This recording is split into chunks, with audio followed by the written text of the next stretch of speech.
चिता जलने के बाद 1 घंटे तक आत्मा शमशान में क्यों खड़ी रहती है? गरुड़ पुराण का रहस्य। जय श्री कृष्ण मित्रों, जब किसी इंसान की मृत्यु होती है तो उसके घर के बाहर भीड़ लग जाती है। रिश्तेदार जमा हो जाते हैं, रोना धोना मच जाता है और फिर एक अंतिम यात्रा निकलती है। श्मशान घाट की तरफ राम नाम सत्य है के नारे लगते हैं और उस शरीर को जिसे कल तक मखमल के गद्दों पर नींद नहीं आती थी, उसे लकड़ियों के ढेर पर लिटा दिया जाता है। आग लगा दी जाती है और जब वह शरीर धू धू करके जलने लगता है तो धीरे धीरे सारे रिश्तेदार, सारे दोस्त और परिवार वाले वहां से जाने लगते हैं। वो पीछे मुड़कर भी नहीं देखते, यह सोचकर कि अब सब खत्म हो गया। लेकिन क्या सच में सब खत्म हो गया है? यहीं से शुरू होता है वह भयानक और रोंगटे खड़े कर देने वाला सच, जिसके बारे में गरुड़ पुराण के प्रेत खंड में विस्तार से लिखा गया है। जब श्मशान में आखिरी आदमी भी चला जाता है, जब चिता की आग बुझने लगती है और सिर्फ गर्म राख और सन्नाटा बचता है, तब वहां एक शख्स खड़ा रह जाता है। वो कोई इंसान नहीं होता, वह उसी मृतक की आत्मा होती है जो अपनी ही राख के पास खड़ी होकर उस मंजर को देख रही होती है। जरा सोचिए, वह आत्मा जो कुछ घंटे पहले तक उस शरीर के अंदर थी, जो उस शरीर को अपना मानती थी, आज वह उस शरीर को राख के ढेर में बदला हुआ देख रही है। उसे विश्वास नहीं होता कि जिस शरीर को उसने पूरी जिंदगी संवारा, खिलाया पिलाया और सुरक्षित रखा, जिस चेहरे को आईने में देखकर उसे गुरूर होता था, वह अब एक मुट्ठी राख बन चुका है। गरुड़ पुराण कहता है कि दाह संस्कार के ठीक बाद का 1 घंटा आत्मा के लिए सबसे ज्यादा कष्टदायी, डरावना और भारी होता है। यह वह समय होता है जब आत्मा को पहली बार यह एहसास होता है कि वह अब इस भौतिक दुनिया का हिस्सा नहीं रही। इस 1 घंटे में श्मशान की उस भयानक खामोशी में आत्मा के साथ क्या क्या घटता है, उसे क्या दिखाई देता है और वह वहां से तुरंत यमलोक क्यों नहीं जाती, आज हम इसी गहरे रहस्य से पर्दा उठाएंगे। यह वीडियो कमजोर दिल वालों के लिए नहीं है, क्योंकि इसमें मौत के बाद का वो नंगा सच है जिसे सुनने के लिए कलेजा चाहिए।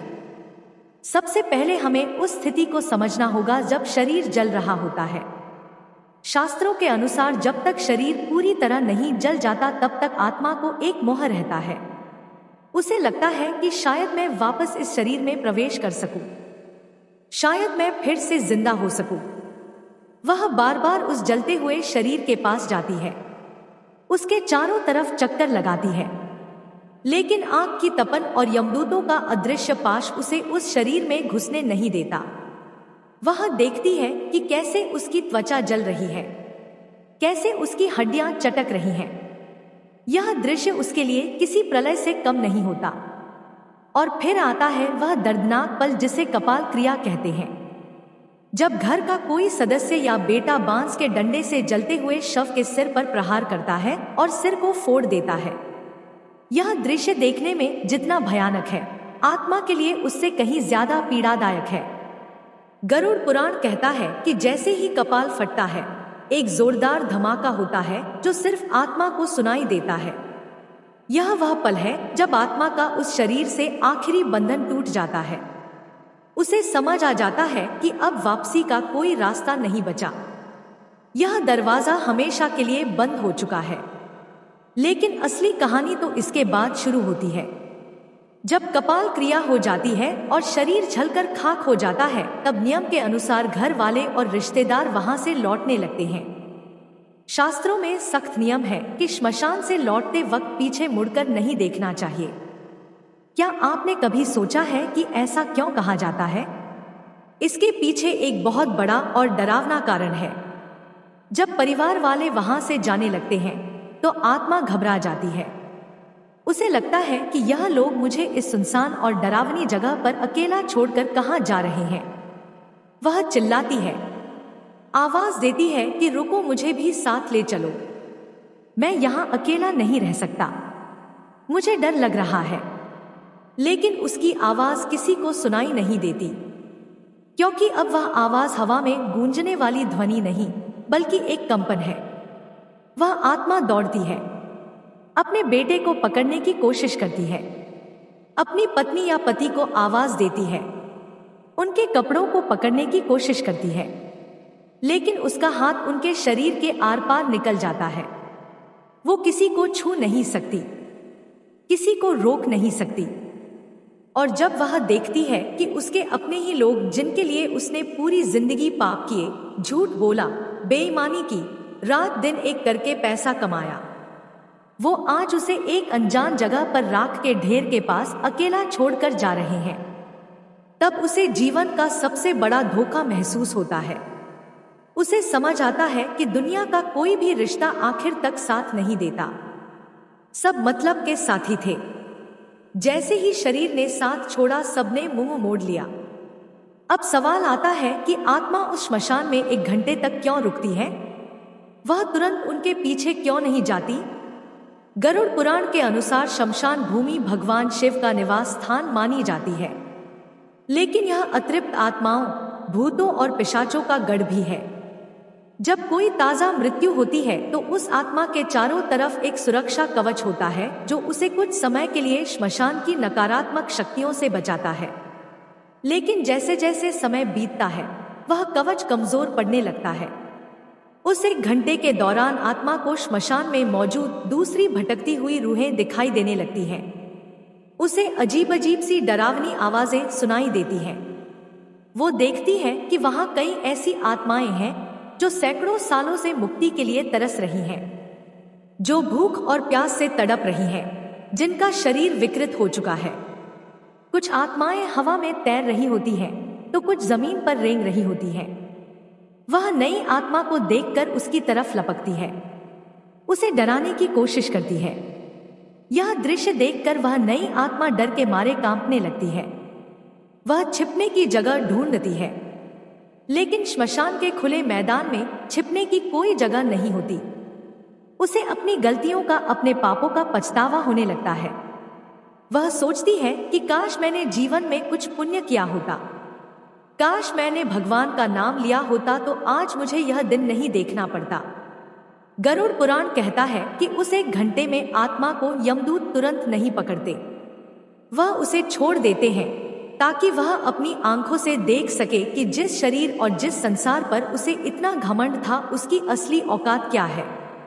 यह श्मशान वैराग्य का क्षण होता है। आत्मा को यह एहसास दिलाने के लिए कि तूने क्या खोया है और क्या पाया है, उसे वहां रुकना पड़ता है। उस समय आत्मा को एक बहुत ही विचित्र अनुभव होता है। उसे समय का ज्ञान नहीं रहता। जो हमारे लिए 1 घंटा है, वह उस आत्मा के लिए कई दिनों के बराबर लगता है। उस अकेलेपन में, उस सन्नाटे में उसे अपने जीवन की रील दिखाई देने लगती है। गरुड़ पुराण इसे जीवन समीक्षा या लाइफ रिव्यू कहता है। बचपन से लेकर जवानी तक और जवानी से लेकर बुढ़ापे तक उसने जो भी कर्म किए, चाहे वह बंद कमरे में किए हो या सबके सामने, सब कुछ उसकी आंखों के सामने तैरने लगता है। उसने किस किस का दिल दुखाया, किस किस का हक मारा, किस किस को धोखा दिया, वह सब उसे याद आने लगता है। और सबसे बड़ी बात, उसे यह भी दिखाई देता है कि उसके उन कर्मों का दूसरों पर क्या असर पड़ा। अगर उसने किसी गरीब की मजदूरी मारी थी तो उसे उस गरीब के बच्चे भूख से रोते हुए दिखाई देते हैं। अगर उसने किसी जानवर को पत्थर मारा था तो उसे उस जानवर का दर्द महसूस होता है। यह मानसिक पीड़ा शारीरिक पीड़ा से कई गुना ज्यादा होती है। आत्मा चीखती है, रोती है, लेकिन वहां उसके आंसू पहुंचने वाला कोई नहीं होता। वहां सिर्फ हवा की सनसनाहट होती है और दूर कहीं कुत्तों के रोने की आवाज।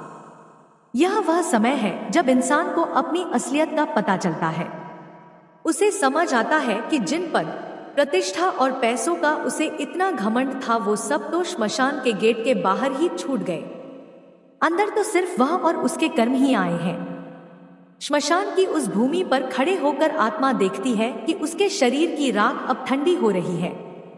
वो उस राख को छूने की कोशिश करती है। उसे याद आता है कि इसी शरीर पर वह महंगे कपड़े पहनती थी, इसे इत्र से महकाती थी, लेकिन आज यह राख हवा में उड़ रही है और कोई इसे समेटने वाला भी नहीं है। यह शून्यता उसे तोड़ देती है। लेकिन कहानी यहीं खत्म नहीं होती। जब वह 1 घंटा बीत जाता है और परिवार वाले घर की तरफ काफी आगे निकल चुके होते हैं, तब आत्मा का मोह फिर से जागता है। वह डरती है घबराती है और भागते हुए अपने परिवार के पीछे जाती है। वह देखती है कि उसके बेटे और भाई बातें करते हुए जा रहे हैं।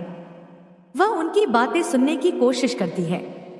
कई बार उसे यह सुनकर धक्का लगता है कि वे लोग उसके जाने का दुख मनाने के बजाय उसके बैंक खाते और जायदाद की बातें कर रहे हैं। वे चर्चा कर रहे होते हैं कि अब दुकान कौन संभालेगा, मकान का बंटवारा कैसे होगा।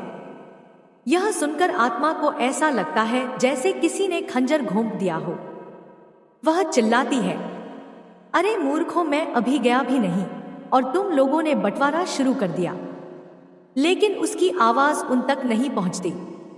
इसीलिए कहा जाता है कि घर में प्रवेश करने से पहले लोहे को छूना चाहिए, आग को छूना चाहिए या नियम की पत्ती चबानी चाहिए। यह सब इसलिए किया जाता है ताकि अगर वह आत्मा मोहवश आपके पीछे पीछे घर तक आ गई है तो वह घर के अंदर प्रवेश ना कर सके। क्योंकि अगर मृत्यु के तुरंत बाद आत्मा घर में प्रवेश कर जाए और उसे मुक्ति ना मिले तो वह घर में प्रेत बनकर रहने लगती है। गरुड़ पुराण में लिखा है कि आत्मा को प्यास लगती है। बहुत तेज प्यास, दाह संस्कार की गर्मी से उसका सूक्ष्म शरीर जल रहा होता है। वो पानी मांगती है। वो अपने घर के मटों के पास जाती है। वो अपने रिश्तेदारों के पास जाती है जो पानी पी रहे होते हैं, लेकिन वह पानी पी नहीं सकती। उसकी गर्दन, जिसे गरुड़ पुराण में सुई की नोक जैसा बताया गया है, इतनी पतली हो जाती है कि वह पानी की एक बूंद भी निगल नहीं पाती। यह सजा है उस मोह की जो उसने जीवन भर पाला था। उसे भूख लगती है। वह अपने घर की रसोई में जाती है जहां उसका मनपसंद खाना बनता था, लेकिन वह उसे खा नहीं सकती। वह सिर्फ उसकी खुशबू ले सकती है। यह बेबसी उसे तोड़कर रख देती है। उस 1 घंटे के बाद जब आत्मा अपने घर पहुंचती है तो वह वहां का नजारा देखती है। वह देखती है कि लोग उसकी फोटो पर माला चढ़ा रहे हैं। कुछ लोग उसके जाने का दुख मना रहे हैं तो कुछ लोग उसकी संपत्ति, उसके पैसे और उसके बंटवारे की बातें कर रहे हैं। यह देखकर आत्मा को गहरा आघात लगता है। उसे समझ आता है कि मेरे जाने के बाद भी दुनिया वैसी ही चल रही है। किसी के रुकने से कुछ नहीं रुकता। जिन पैसों के लिए उसने भाई से लड़ाई की, जिन गहनों के लिए उसने दूसरों का दिल दुखाया, आज वह सब यहीं धरे रह गए हैं और वह खाली हाथ, नंगा और बेबस खड़ा है। उसे अपने ही घर में बेगानापन महसूस होता है। वो अपनी ही कुर्सी पर बैठना चाहता है लेकिन बैठ नहीं पाता। वो अपने बच्चों के सिर पर हाथ रखना चाहता है लेकिन रख नहीं पाता। वह अपनी पत्नी को रोते हुए देखता है और उसे चुप कराने की कोशिश करता है, लेकिन वह उसे महसूस नहीं कर पाती। यह असमर्थता आत्मा को पागल कर देती है। वह बार बार दीवार से टकराती है। आईने में खुद को देखने की कोशिश करती है, लेकिन वहां कोई प्रतिबिंब नहीं होता। गरुड़ पुराण यह भी बताता है कि मृत्यु के बाद आत्मा की याददाश्त, जिसे हम स्मृति कहते हैं, बहुत तेज हो जाती है। उसे अपने बचपन से लेकर बुढ़ापे तक का एक एक पल याद आने लगता है। उसने कब किससे झूठ बोला, कब किस गरीब को सताया, कब किस जानवर को मारा, उसे सब कुछ एक फिल्म की तरह दिखाई देने लगता है। उस वक्त उसे जो पछतावा होता है, उसकी आग चिता की आग से भी ज्यादा तेज होती है। वह चीखती है कि मुझे एक मौका और दे दो, मुझे वापस भेज दो, मैं सब ठीक कर दूंगा, मैं दान करूंगा, मैं पूजा करूंगा। लेकिन समय का पहिया उल्टा नहीं घूमता। उस समय आत्मा को यमदूतों का असली रूप दिखाई देने लगता है। जो यमदूत पहले उसे सिर्फ परछाई जैसे लग रहे थे, अब वह स्पष्ट होने लगते हैं। पापी आत्मा के लिए उनका रूप अत्यंत भयानक होता है। उनकी आंखें लाल अंगारों जैसी होती हैं, बाल बिखरे हुए होते हैं, दांत बाहर निकले होते हैं और हाथ में काला पाश होता है। वे आपस में बात करते हैं कि इस पापी को किस नरक में ले जाना है। उनकी बातें सुनकर आत्मा थर-थर कांपने लगती है। लेकिन जो पुण्य आत्मा होती है, जिसने जीवन भर धर्म का पालन किया होता है, उसे वह यमदूत सौम्य और शांत दिखाई देते हैं। वे उससे आदर से बात करते हैं और उसे सांत्वना देते हैं। यह सब हमारे कर्मों का ही प्रतिबिंब है। जैसा हम करते हैं वैसा ही हमें अंत में दिखाई देता है। दोस्तों, यह 1 घंटा जो आत्मा श्मशान में और फिर अपने घर के दरवाजे पर बिताती है, यह उसे यह समझाने के लिए काफी होता है कि जीवन का असली उद्देश्य क्या था।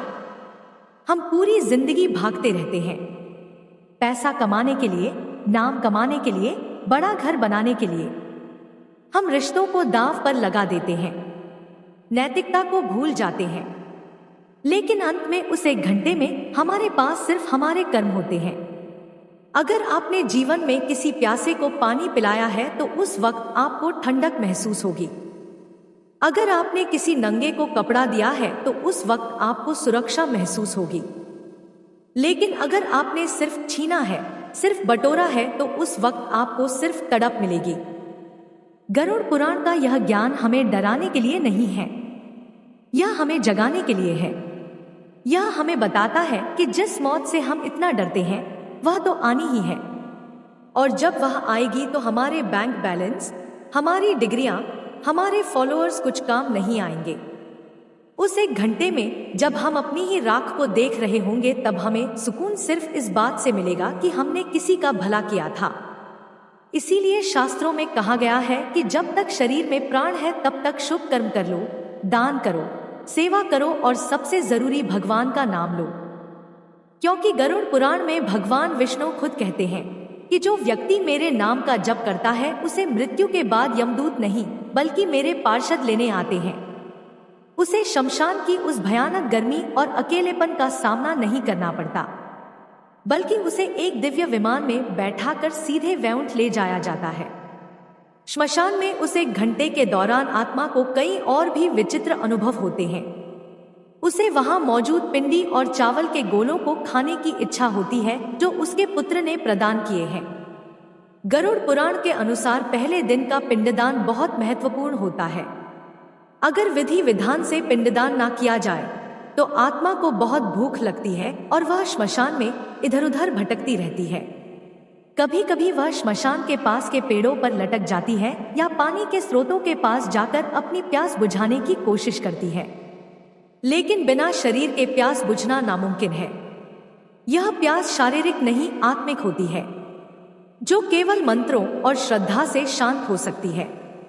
जो लोग श्राद्ध और पिंडदान को बेकार मानते हैं उन्हें यह समझना चाहिए कि यह भोजन शरीर के लिए नहीं बल्कि उस यात्रा के लिए है जिस पर आत्मा निकली है। बिना इस भोजन के आत्मा कमजोर हो जाती है और प्रेत योनि में जाने का खतरा बढ़ जाता है। एक और बात जो गरुड़ पुराण बताता है वो यह है कि उस समय आत्मा को अपने पूर्वज भी दिखाई दे सकते हैं। अगर उसके कर्म अच्छे रहे हैं तो उसके दादा परदादा जो पितृक में हैं उसे लेने के लिए या उसे ढंढस बंधाने के लिए वहां सूक्ष्म रूप में आ सकते हैं। वे उसे कहते हैं कि डरो मत, हम तुम्हारे साथ हैं। यह मिलन आत्मा को बहुत शांति देता है। लेकिन अगर कर्म बुरे हैं तो उसे वहां सिर्फ अंधेरा और डरावनी आकृतियां ही दिखाई देती हैं। वह मदद के लिए पुकारता है लेकिन कोई नहीं आता। यह अकेलापन ही नरक की पहली सीढ़ी है। हमें यह समझना होगा कि हमारा शरीर 5 तत्वों से बना है: मिट्टी, पानी, आग, हवा और आकाश। जब शरीर जलता है तो यह 5 तत्व वापस प्रकृति में मिल जाते हैं, लेकिन आत्मा जो इन तत्वों से परे है वह वहीं रह जाती है। उसका सूक्ष्म शरीर, जिसे हम यातना शरीर भी कहते हैं, वो बना रहता है। इसी शरीर के माध्यम से वो सुख और दुख महसूस करती है। चिता की आग उसे जला नहीं सकती, लेकिन उसके कर्मों की आग उसे अंदर तक झुलसा देती है। आज की भागदौड़ भरी जिंदगी में हम इन बातों को अंधविश्वास मानकर नकार देते हैं। हम सोचते हैं कि मरने के बाद किसने देखा है, क्या होता है। विज्ञान सबूत मांगता है, लेकिन हमारे आर्ष मुनियों ने अपनी दिव्य दृष्टि से इन लोगों को देखा है और गरुड़ पुराण के रूप में हमें यह नक्शा दिया है ताकि हम रास्ता ना भटके। यह एक गाइड बुक है, एक मैनुअल है जो हमें बताती है कि इस जीवन के बाद की यात्रा कैसे करनी है। अगर हम इसे नजरअंदाज करेंगे तो नुकसान हमारा ही है। जैसे किसी अनजान देश में जाने से पहले हम वहां के नक्शे और नियमों को समझते हैं, वैसे ही मृत्यु के बाद की दुनिया को समझना भी जरूरी है। गरुड़ पुराण में यह भी बताया गया है कि जिन लोगों की अकाल मृत्यु होती है, यानी जो समय से पहले दुर्घटना, आत्महत्या, हत्या या किसी महामारी के कारण मर जाते हैं, उनकी स्थिति उस एक घंटे में और भी ज्यादा दर्दनाक होती है। उन्हें समझ ही नहीं आता कि उनके साथ क्या हुआ। वह अपनी कटी फटी या जली हुई देह को देखकर और भी ज्यादा डर जाते हैं। उनका मोह और भी ज्यादा गहरा होता है क्योंकि उनकी इच्छाएं अभी अधूरी होती हैं। उनका जीवन चक्र पूरा नहीं हुआ होता। ऐसे में उनके लिए पिंडदान, तर्पण और नारायण बलि जैसी पूजा और भी ज्यादा जरूरी हो जाती है। अगर आपके परिवार में या जान पहचान में किसी की ऐसी मृत्यु हुई हो तो उनके नाम से विशेष पूजा या दान जरूर करना चाहिए, ताकि उस एक घंटे की तड़प से उन्हें थोड़ी राहत मिल सके और वे प्रेत योनि में ना भटके। तो दोस्तों, आज रात जब आप सोने जाएं, तो एक बार सोचिएगा जरूर कि अगर कल मेरी आंख ना खुले और मैं उस श्मशान में अपनी राख के पास खड़ा रहूं, तो मेरे पास खुश होने के लिए क्या होगा? क्या मेरे पास कोई ऐसा कर्म है जिसे देखकर मैं कह सकूं कि हाँ, मेरा जीवन सफल था? अगर जवाब ना है तो अभी भी देर नहीं हुई है। सांसें चल रही हैं, मतलब मौका बाकी है। आज से ही, अभी से ही अपने जीवन की दिशा बदल दीजिए। नफरत छोड़िए, प्रेम बांटिए, लालच छोड़िए, दान कीजिए और अहंकार छोड़िए, भक्ति कीजिए। अपने माता पिता की सेवा कीजिए, क्योंकि गरुड़ पुराण कहता है कि जो अपने माता पिता को दुख देता है उसे यमलोक के मार्ग में आग पर चलना पड़ता है। जो पराई स्त्री पर बुरी नजर डालता है उसकी आंखों में लोहे की सलाखें डाली जाती हैं। जो धोखे से धन कमाता है उसे वहां सांप बिच्छुओं के बीच रहना पड़ता है।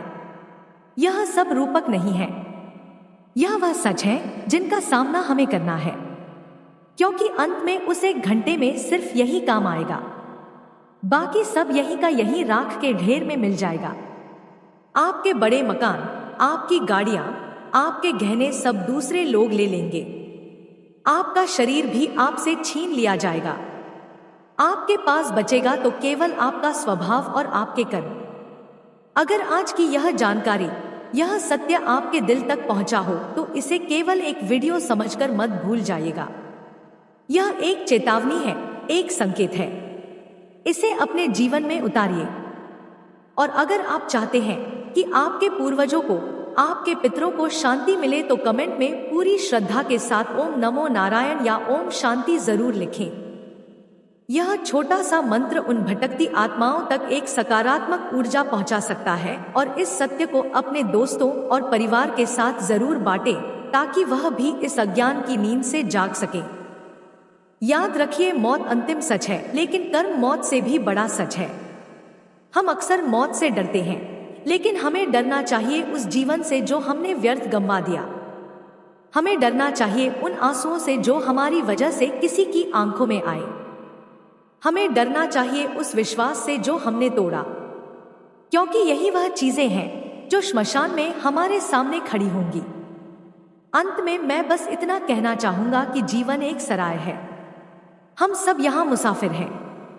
कोई जल्दी चला जाएगा, कोई देर से, लेकिन जाना सबको उसी श्मशान में है, उसी राख में मिलना है। तो क्यों ना हम इस सफर को इतना खूबसूरत बनाएं कि जब हम जाएं तो लोग हमारे लिए रोएं, ना कि हमारी बुराई करें। क्यों ना हम इतने पुण्य कमा लें कि जब हम उस श्मशान में अकेले खड़े हो तो हमें डर ना लगे, बल्कि एक संतोष हो कि मैंने अपना जीवन सही तरीके से जिया, और जब यमदूत आए तो हम मुस्कुराते हुए उनके साथ चल पड़े एक नई और बेहतर यात्रा की ओर। आपको हमारी वीडियो पसंद आई हो तो हमारे चैनल को लाइक और सब्सक्राइब करें। कमेंट बॉक्स में जय श्री कृष्ण अवश्य लिखें।